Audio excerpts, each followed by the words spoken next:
주님이 주신 새로운 아침입니다. 오늘 하루도 살아계신 말씀의 힘으로 시작되는 복된 날 되시기를 축복합니다. 함께 사도신경 고백함으로 새벽 기도회를 시작하겠습니다. 함께 고백하겠습니다. 전능하사 천지를 만드신 하나님 아버지를 내가 믿사오며 그 외아들 우리 주 예수 그리스도를 믿사오니 이는 성령으로 잉태하사 동정녀 마리아에게 나시고 본디오 빌라도에게 고난을 받으사 십자가에 못 박혀 죽으시고 장사한 지 사흘 만에 죽은 자 가운데서 다시 살아나시며 하늘에 오르사 전능하신 하나님 우편에 앉아 계시다가 저리로서 산자와 죽은 자를 심판하러 오시리라.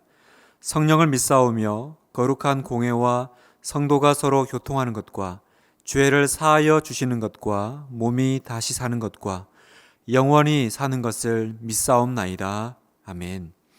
찬송가 288장 예수를 나의 구주 삼고 함께 찬송하겠습니다.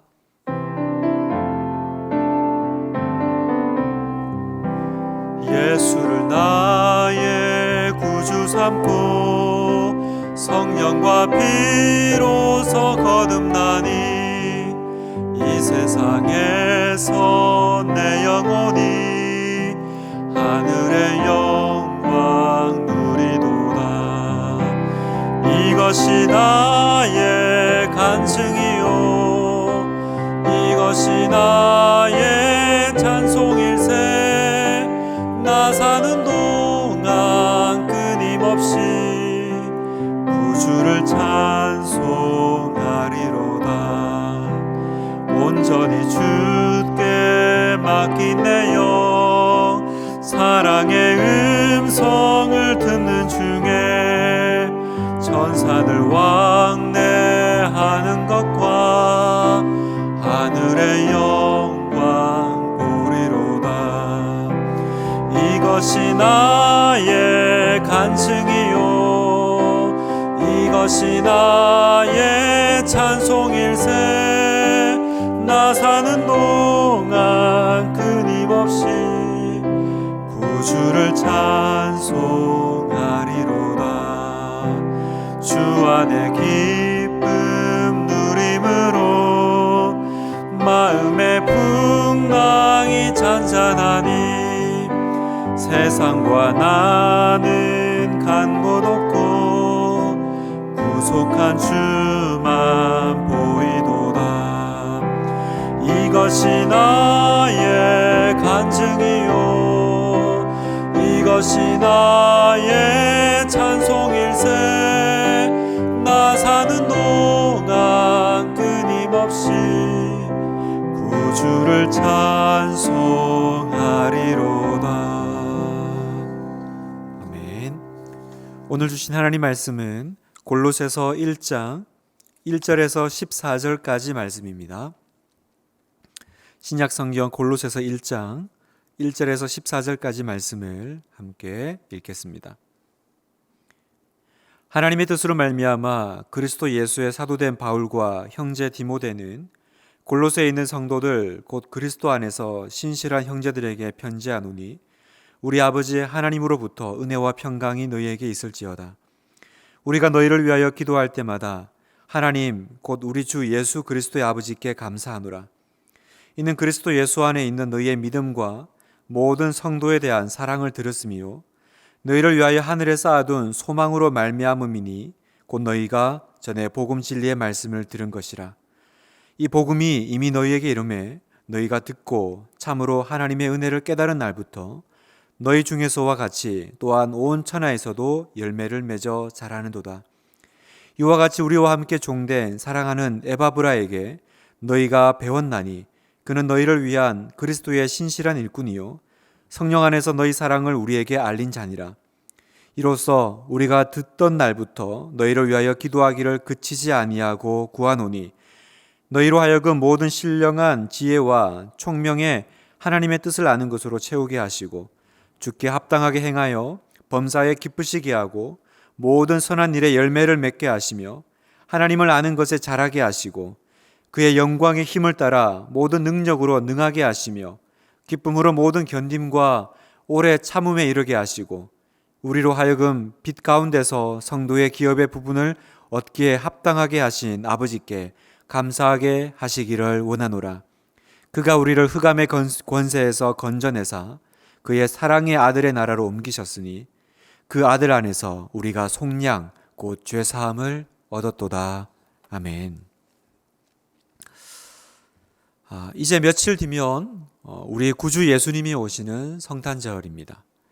교회에서는 성탄절 바로 앞에 오는 또 다른 큰 절기가 있는데 바로 대림절입니다. 대림절이란 성탄절 이전에 4주 동안 주님 오심을 기다리는 대망의 기다림이죠. 그래서 대림절이라고 합니다. 대림절, 대망의 우리 구주 예수 그리스도께서 오심을 기다리면서 우리는 오늘부터 특별히 골로새서 묵상을 시작합니다. 왜 성탄 기간에 골로새서일까? 골로새서는 복음 대신 예수 그리스도를 믿는 것이 무엇이며 또 예수 그리스도는 어떤 분이신지 또 예수님을 믿을 때 우리에게 어떤 일이 일어나는지를 풍성하게 보여주시기 때문입니다. 이 성탄 기간에 골로새서를 묵상하면서 예수님이 이 땅에 오신 의미를 다시 한 번 더 누려가시는 우리 모든 성도님들 되시기를 축복합니다. 먼저 오늘 읽은 본문을 보면 사도 바울은 본문에서 골로새 교인들을 생각합니다. 그리고 생각할 때 두 가지를 이제 감사한다라고 표현합니다. 그 감사는 바로 성도들의 믿음과 사랑에 대한 감사였습니다. 4절을 보면 이는 그리스도 예수 안에 너희의 믿음과 모든 성도에 대한 사랑을 들었으며 믿음과 사랑에 대한 감사가 사도 바울 안에서 풍성하게 나왔다라고 표현하셔요. 그러면 먼저 이 두 가지를 좀 살펴봤으면 좋겠습니다. 여기서 말하는 첫 번째 믿음은 어떤 것을 말하는 것일까? 오늘 본문에 보니까 그리스도 예수 안에 있는 믿음이다 이렇게 표현하십니다. 다시 말하면 그리스도 예수 안에 있는 믿음, 예수님을 그리스도로 믿는 믿음을 의미합니다. 성경에서는 예수님을 자주 주 예수 그리스도 이렇게 표현하는데요.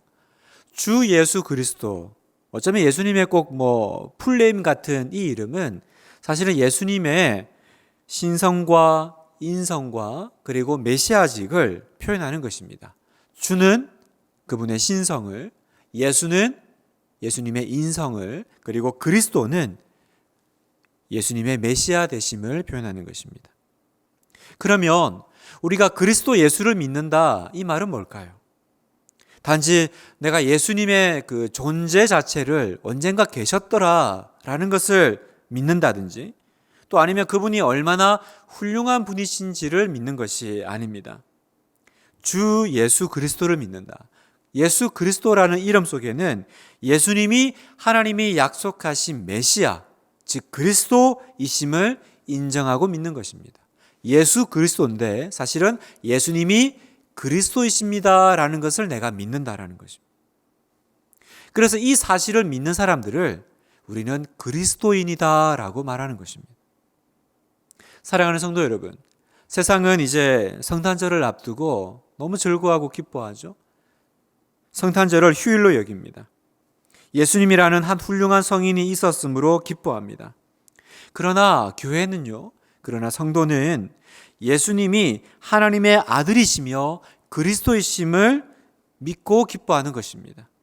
3절을 보면 우리가 너희를 위하여 기도할 때마다 하나님 곧 우리 주 예수 그리스도의 아버지께 감사하노라. 하나님은 누구시라고 표현하세요? 주 예수 그리스도의 아버지시다 이렇게 말씀하십니다. 다시 말해서 성탄절 크리스마스는 하나님의 아들이 세상에 오심을 기뻐하는 날인 것입니다. 성도 여러분, 왜 우리가 예수님을 믿어도 내 삶 가운데 어떤 놀라운 역사가 일어나지 않을까요? 날마다 내 마음에 오시는 예수님이 누구신지가 분명하지 않아서 그렇습니다. 성탄절은 홀리데이가 아니라 크리스마스, 말 그대로 그리스도가 하나님의 아들이 나신 날입니다. 내 마음에도 내 인생에도 동일합니다. 그냥 예수님을 믿음으로 어떤 한 종교적인 위안을 얻는다든지 종교적으로 탁월한 분이 내 인생을 찾아온 것이 아닙니다. 하나님의 아들 예수님이 내 인생에 찾아오시고 내 삶 가운데 태어나실 때 그때 역사가 일어나는 것입니다. 마태복음 1장 21절 아들을 낳으리니 이름을 예수라 하라. 이는 그가 자기 백성을 그들의 죄에서 구원할 자이심이라 하니라. 그분은 나의 죄의 문제를 해결하셨습니다. 이 말은 성도는 이제 죄의 문제가 해결되었기 때문에 사탄과 흑암의 권세에서 해방되어서 더 이상 그 어두움의 세력을 두려워하거나 거기에 매이지 않는다라는 것입니다. 성도는 그것들로부터 완전히 자유함을 얻게 된 사람들입니다. 주권이 바뀐 거죠. 흑암의 권세에서 하나님의 아들의 나라로 옮겨진. 그러니까 역사가 일어나는 것입니다. 그래서 오늘 읽은 본문 13절, 14절은 이렇게 선포합니다. 그가 우리를 흑암의 권세에서 건져내서 그의 사랑의 아들의 나라로 옮기셨으니 그 아들 안에서 우리가 속량, 곧 죄사함을 얻었도다. 옮겨졌으니까 역사가 일어나는 것입니다. 주권이 바뀌었으니까 이제는 옛날에 그 흑암의 영향력이 아니라 우리 주 예수 그리스도의 영향력 아래 살아가게 되는 것입니다. 둘째, 사도 바울은 골로새 성도들의 사랑 때문에 감사한다고 표현하세요. 그런데 여기서 그 성도의 사랑의 대상이 누구인지를 정확하게 말씀하십니다. 어떤 사람들입니까? 바로 모든 성도에 대한 사랑이다, 이렇게 표현하십니다. 우리는 세상 모든 사람들을 사랑해야 합니다. 그러나 그 전에 그리스도의 몸된 교회와 그 성도를 사랑하는 것에 성공해야 합니다. 이것은 교회가 얼마나 중요한지 우리에게 보여주고 있습니다. 요즘은 교회는 주일 예배 드리러 가는 곳입니다. 혼자 가서 찬송하고 또 혼자 말씀 듣고 은혜 받는 곳입니다. 그래서 그 교회 공동체에 소속되고 또 그 공동체를 사랑하는 것의 중요성을 놓치는 경우가 참 많습니다. 특히나 요즘같이 온라인으로 예배 드리면 그 의미가 더더욱 희석되죠. 그러나 우리는 개인의 믿음뿐만 아니라 이 형제 사랑, 성도 사랑에서도 자라나야 합니다. 6절 이 복음이 이미 너희에게 이르매 너희가 듣고 참으로 하나님의 은혜를 깨달은 날부터 너희 중에서와 같이 또한 온 천하에서도 열매를 맺어 자라는도다. 복음이 들어가면 자라죠. 그런데 아까 사도 바울은 그 자람의 감사가 뭐였습니까? 믿음과 또 두 번째 성도 사랑이었다라는 거죠. 다시 말하면 우리가 맺어야 될 이 열매는 단지 믿음의 열매뿐만 아니라 성도 사랑의 열매, 이 열매를 우리는 맺어야 되고 이 사랑에 우리는 성공해야 된다는 것입니다. 사랑하는 성도 여러분, 여러분은 성도 사랑에서도 똑같이 자라가고 계십니까? 나에게 복음을 전해준 성도, 나의 구원을 위해서 기도하는 그 성도들에게 여러분은 감사하고 계십니까? 오늘 우리가 읽은 이 골로새서는 에바브라라고 하는 한 사람의 헌신으로 교회가 세워졌습니다. 참고로 골로새 교회는 바울이 세운 교회가 아닙니다. 에바브라가 복음을 전함으로 세워진 교회입니다. 7절 이와 같이 우리와 함께 종된 사랑하는 에바브라에게 너희가 배웠나니 그는 너희를 위한 그리스도의 신실한 일꾼이요. 에바브라가 없었다면 골로새 교회도 없었을 겁니다. 교회는 하늘에서 어느 날 뚝 떨어지는 것이 아닙니다. 어떤 사람의 헌신과 피와 땀으로 세워지는 것입니다. 지금 29개 교회도 그렇게 누군가의 헌신으로 세워져 가고 있는 것입니다. 오늘 아침 나에게 예수 그리스도를 소개하고 하늘 소망으로 살아가게 만든 에바브라가 누구입니까? 그분이 누구인지 한번 생각해 보는 이 아침이 되기를 바랍니다. 그 사람의 수고와 헌신을 기억하시는 아침 되기를 바라요. 또한 바울은 골로새 교회 소식을 듣던 날부터 기도를 멈추지 않았다라고 말합니다. 9절 이로써 우리도 듣던 날부터 너희를 위하여 기도하기를 그치지 아니하고 구하노니. 성도 여러분, 나를 위해서 쉬지 않고 기도해 주고 있는 사람이 어디에 있습니까? 어디에 있습니까? 세상에 있습니까? 동창회에 있습니까? 오후에 커피 마시는 그 무리 가운데 있습니까? 아니잖아요. 나를 위해서 기도해 준 사람은 교회 안에 있잖아요. 다락방 안에 있잖아요. 그 바울이 나를 위해서 지금도 기도해 주는 그 바울이 없었다면 오늘 나는 어떻게 되었을까? 우리는 정말로 교회와 교육자들에게, 그리고 교회로 함께 부름받은 성도 사랑에 꼭 성공해야 됩니다. 그들이 있었기 때문에 오늘 내가 복음을 들었고, 그들이 나를 위해서 기도를 쉬지 않았기 때문에 오늘 내가 이 믿음의 자리까지 있는 것입니다. 여러분, 꼭 교회 사랑에, 성도 사랑에 성공하시는 여러분 되시기를 축복합니다. 말씀을 마무리하겠습니다. 복음은 생명이 있습니다.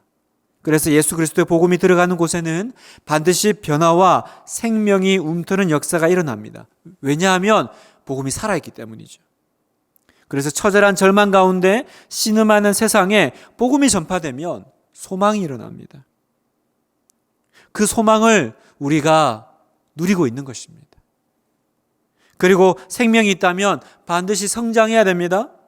6절, 이 복음이 이미 너희에게 이름에 너희가 듣고 참으로 하나님의 은혜를 깨달은 날부터 너희 중에서와 같이 또한 온 천하에서도 열매를 맺어 자라는도다. 자라는도다 말씀하시죠. 10절, 주께 합당하게 행하여 범사에 기쁘시게 하고 모든 선한 일에 열매를 맺게 하시며 하나님을 아는 것에 자라게 하시고, 또 자라게 하신다고 하죠. 여러분, 복음을 받고 다른 사람의 기도를 받고 감사하면서 너무 좋다, 거기서 그치시면 안 됩니다.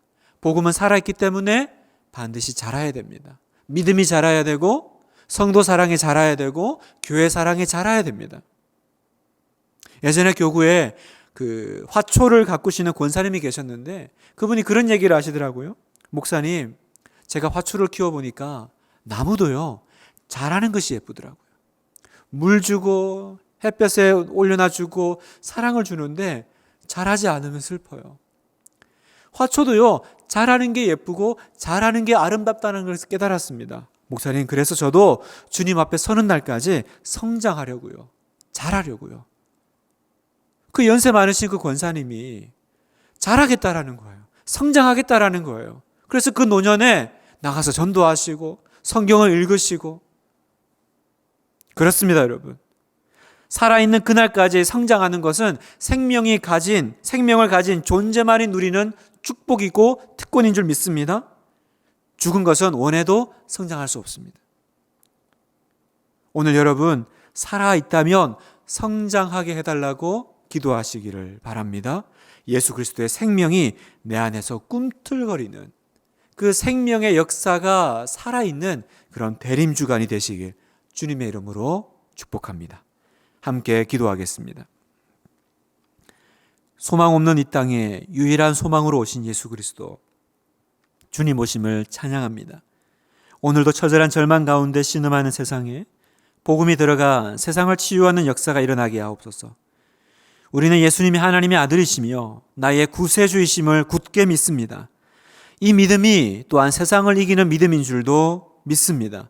이 믿음으로 세상에 나아가게 하옵소서. 그리고 오늘 여기까지 나에게 수많은 사도 바울과 에바브라를 보내주셔서 감사합니다. 그들의 섬김과 기도가 있었기에 오늘 내가 있습니다. 사랑하는 주님, 내가 진 이 사랑의 빚을 또 다른 성도들에게 갚을 수 있는 은혜로 충만한 하루가 되게 하여 주시옵소서. 감사드리고 예수님의 이름으로 기도합니다. 아멘. 우리 말씀을 생각하면서 함께 기도하겠습니다. 2가지 기도 제목 드립니다. 첫 번째, 나의 죄를 사하시고 흑암의 권세에서 건져내어 사랑의 아들의 나라로 옮기신 그 은혜를 감격하고 감사하는 성탄주간이 되게 하옵소서. 그렇게 기도하고요. 또 두 번째, 교회의 사랑으로 내가 여기까지 왔습니다. 주의 몸된 교회를 나도 사랑하게 하시고 나도 그 교회를 세우는 도구가 되게 하여 주시옵소서. 29개의 분립개척 교회에 수많은 에바브라를 주님 준비하신 줄 압니다. 그 에바브라가 보내주셔서 또 아름다운 주의 교회가 세워지게 해주시옵소서. 이 2가지 기도 제목 붙잡고 함께 기도하며 나가겠습니다. 기도하시겠습니다.